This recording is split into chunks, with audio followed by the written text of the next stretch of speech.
kulan ay soo qabanqaabiyeen jaaliyadda muddo ku nool dalka Norway isla markaana lagu taageerayay shirweynihii dhawaan ka dhacay Mawlaca Macalin Nuur ayaa maanta lagu qabtay magaalada Oslo ee dalka Norway. Kulankani oo ay soo qabanqaabiyeen aqoon-yahano, culimo u diin, dhalinyaro iyo haween ayaa ugu horreyn waxaa ka hadlay guddoomiyaha jaaliyadda muddo ee dalka Norway mudane Siciid Maxamed Sheekh, isaga oo sheegay in ay dhammaan taageersan yihiin qodobadii ka soo baxay shirkaasi oo uu ku tilmaamay in ay yihiin kuwo horseedi doona horumar iyo midnimo ay wada gaaraan qowmiyadda mudulooda.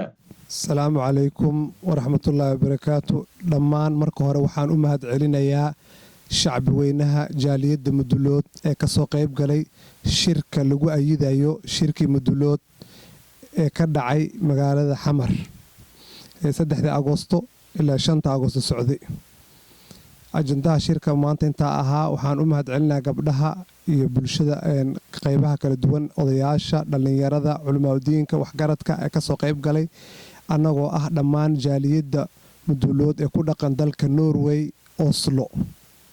aniga oo ah Siciid Maxamed Sheekh, ahna guddoomiyaha jaaliyadda mudulood, wakiilna uga ah inta maqan iyo inta joogto, inaan gudbiyo codkan taageerada ah ee aan ku ayidayno shirkii dhowaan ka dhacay waddankii.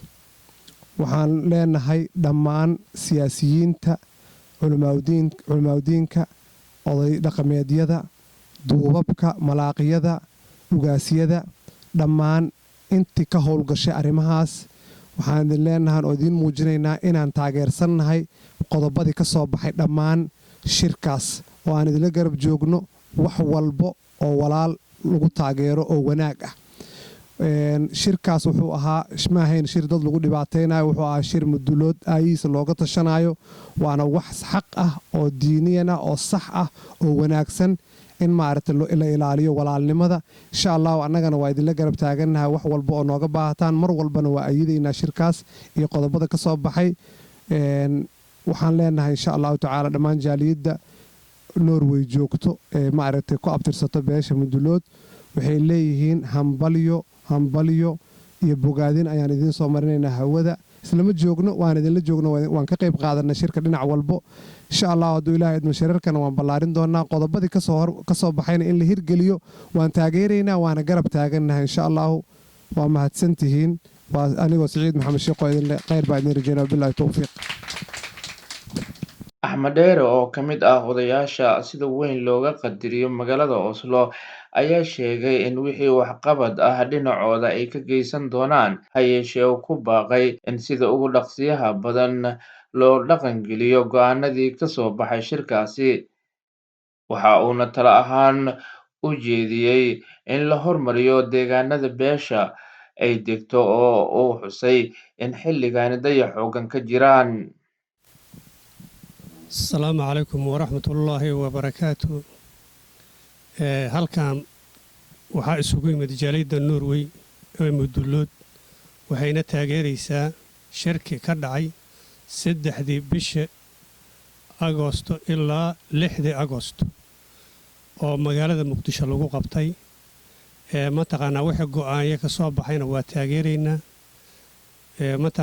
wixii oo waxqabadana qaybtaynaan ka qaadanaynaa. waxaan idin ballan qaadaynaa oo idin ayidaynaa in shirkaas la dhaqan gelsho.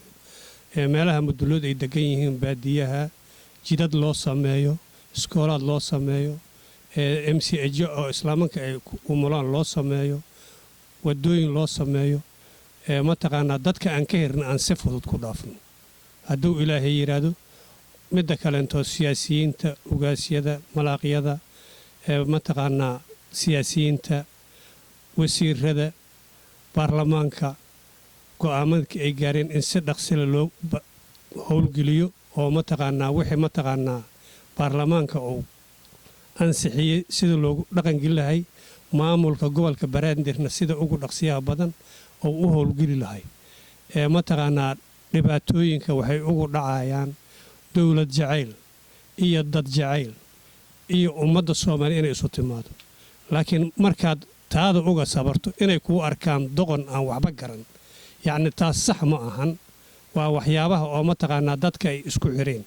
laakiin inaan ognahay ayaan u sheegaynaa waxa aan ku hernay inay dalka Soomaaliya jacaylkiisa iyo wadajirka ummadda Soomaaliyeed ay tahay wax aan moognaha malaha waxa la dad intuu ka badan yahay dabalna waa ka badan yahay aqoonyahanna waa ka badan yahay wuxuu ka badan yahay dad wax yaqaano waa ognahay wax walba aanu ku ogaan waxaan u sabraynay ummadda Soomaaliyeed laakiin waa soo jeednaa markaan wixii ka dambeeyo indhahayna shanta waay cid aan ka yeelayna ma jirto hadduu ilaahay yiraahdo wixii ka soo baxo dhanna waa taageerinaa salaamu calaykum waraxmatullahi nabadoon Abuukar Qataato ayaa dhankiisa sheegay in ay quusi joogeen ka hor shirweynihii lagu soo gabagabeeyey magaalada Muqdisho kaasi oo looga tashanayay aayaha midnimada iyo horumarinta deegaanada beesha waxaan salaan kale iidan u dirayaa haddii alla yiraahdo dadkii ahalkeeni ahaay oon annaka aan ka dhalanay ee isugu tagay magaalada Xamar ee Mudulood odayaal hadday yihiin iyo culimo hadday yihiin iyo hadday siyaasiyiin yihiin iyo hadday hooyooyin yihiin hadday aqoonyahan yihiin dhammaan waa salaamantihiin sida sharafta leh aad isu fahamteen marka hore waxaa la yiri waxaan joogay aniga haddaan iska hadlo quusaanba jooga maxaa yeelay ahalkeeni iyo dadkeeni iyo dadkii Xamar yani saas loogu yimaday inay aakhirkoodii saan noqdaan waa ka xumay saan markaan leeyahay waxaad hadda isku raacdeen maaha waxaan saan u leeyahay waxa waaye yani dadkeeda kugu yimida kugu taliya meesha faca keer fool xumay leedahay marka calaa ay xaal haddaad isfahamteen ilaahay waxaan ka baryaa in quluubtiina isu sallaxo iscafisiin dadka aqoonta lana talada ha loo dhiibto hana looga dambeeyo wabilaahi tawfiiq Salaatu Maxamuud Daacad Oslo Norway